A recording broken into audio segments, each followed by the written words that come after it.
Baik, dan semestinya kita ingin mengetahui perkara yang boleh diperbincangkan menerusi isu gangguan bekalan air ini, dan bersama dengan saya di talian secara Google Meet ialah Encik S. Piara Pakaran, Presiden Persatuan Penyelidikan Air dan Tenaga Malaysia.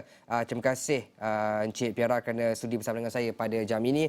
Baik, Encik Piara, mungkin boleh kongsikan masalah gangguan bekalan air khususnya ketika awal Ramadan ini sememangnya menyusahkan pengguna. Jadi mungkin boleh kongsikan reaksi pertama. Kalau kita lihat setiap kali gangguan air berlaku, uh, memang akan mengambil masa untuk pulihkan, terutamanya ia adalah gangguan tidak terjadual. So bila berlaku paip pecah seperti ini, selepas kerja-kerja pembaik boleh siap, uh, syarikat air perlu mengisi apa yang kita panggil tangki-tangki perkhidmatan, tangki-tangki sebelum sampai ke premis rumah dan perniagaan. Sebab sewaktu sedang mengisi, air juga akan mengalir keluar dari tangki-tangki ini. Ada setengah kawasan akan dapat dahulu dan ada setengah kawasan yang akan mengambil masa, dan kalau kita ikut maklumat yang diberikan oleh Selangor, dalam pagi Ahad mereka akan pulih sepenuhnya. So ini memang perkara biasa yang akan berlaku dalam sistem bekalan air kita, dan kalau margin simpanan lebih rendah, ia akan mengambil masa yang lebih lama. Saya rasa penduduk Lembah Kelang pernah mengalami situasi-situasi yang lebih teruk bila margin simpanan jauh lebih rendah berbanding sekarang. Ya. Encik Priya, mungkin boleh juga dikongsikan selain masalah berkaitan dengan paip usang, masalah gangguan bekalan juga berkait dengan pencemaran. Jadi adakah tindakan undang-undang dan penguatkuasaan saja sudah mencukupi?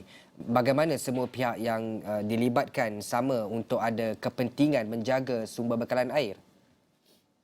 Seperti yang kami telah pun cadangkan, kalau kita lihat dalam rancangan Malaysia ke-12, kerajaan akan melihat kepada uh, pergerakan bahan-bahan kimia dalam proses-proses perindustrian.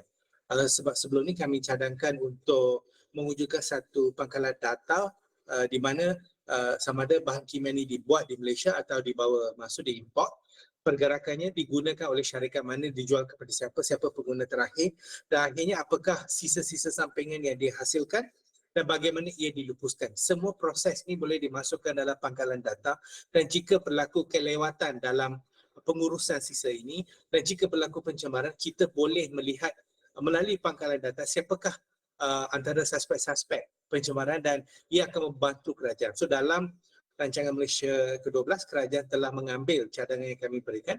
Pada masa yang sama, kerajaan tempatan juga, local government, memainkan peranan penting, sebab walaupun mereka hanya memberikan lesen perniagaan, kerjasama di antara agensi persekutuan seperti Jabatan Alam Sekitar dengan kerajaan tempatan sangat penting, sebab pegawai-pegawai kerajaan tempatan ni pengetahuan mereka adalah terbatas. So bila Jabatan Alam Sekitar dapat beri pendedahan yang lebih khusus bagaimana nak kenal pasti jenis-jenis pencemaran dan sebagainya, kita boleh membantu mempercepatkan proses untuk mengelakkan, yang pertama mengelakkan pencemaran, yang kedua jika berlaku pencemaran, kita boleh terus melihat kepada kawasan-kawasan ataupun kilang-kilang yang menjadi suspek utama. Ya. Um, bila bercakap tentang soal bekalan air ini, saya suka untuk kaitkan dengan inisiatif Earth Hour pada malam ini ya. Selepas 15 tahun WWF melihat sambutan ini lebih daripada bergelap selama 1 jam. Tetapi bagaimana sebenarnya masyarakat dan setiap individu dapat bertindak untuk melakukan sesuatu demi menjaga planet ini. Dan isu air sangat terkait rapat dengan penjagaan sumber dan juga pemeliharaan alam sekitar. Jadi bagaimana kita boleh melakukan sesuatu untuk mendesak dan melindungi sumber air ini? Kalau kita lihat sumber air kita dari segi air hujan yang kita dapat, memang kita mempunyai taburan hujan yang mencukupi, dan mengikut pendedahan Menteri Alam Sekitar di Parlimen baru-baru ini, contoh di Semenanjung Malaysia hanya tinggal 44% liputan hutan, dan dalam 44% ini kebanyakan adalah hutan pengeluaran, bermaksud ia bukanlah hutan darat. So ini memberi impak kepada kesinambungan kita untuk mendapatkan bekalan air berterusan pada masa hadapan, terutamanya bila berlaku musim panas yang berpanjangan. Sebab hutan merupakan pembekal air utama kepada kita. Kita tak ada iklim salji dan sebagainya. Dan dalam konteks yang sama juga, kita perlu lihat apakah yang kita sedang lakukan kepada alam sekitar. Adakah tindakan-tindakan yang kita lakukan seperti pembalakan, ya? Ada juga pihak-pihak yang akan kata pembalakan tidak memberi kesan kepada banjir. Itu adalah interpretasi yang salah dan banyak situasi-situasi kita lihat, ya, di mana selepas berlaku pembalakan ataupun gangguan kepada keadaan semula jadi sebuah hutan tu memang berlaku banyak masalah, bukan saja kepada bekalan air. Bila hujan turun, kandungan kelodak di dalam air yang tinggi juga mengelakkan setengah-setengah loji daripada membolehkan mereka terus merawat air. Sebab bila keadaan kelodak lebih tinggi, loji terpaksa berhenti proses perawatan. So dalam konteks pencemaran, kehilangan sumber semula jadi hutan itu sendiri, dan juga dalam peringkat global, mereka ingin mencapai net zero atau sifar bersih dalam segi pelepasan karbon, banyak juga kerja-kerja pelombongan akan dimulakan untuk menampung negara-negara di dunia ini untuk mencapai net zero.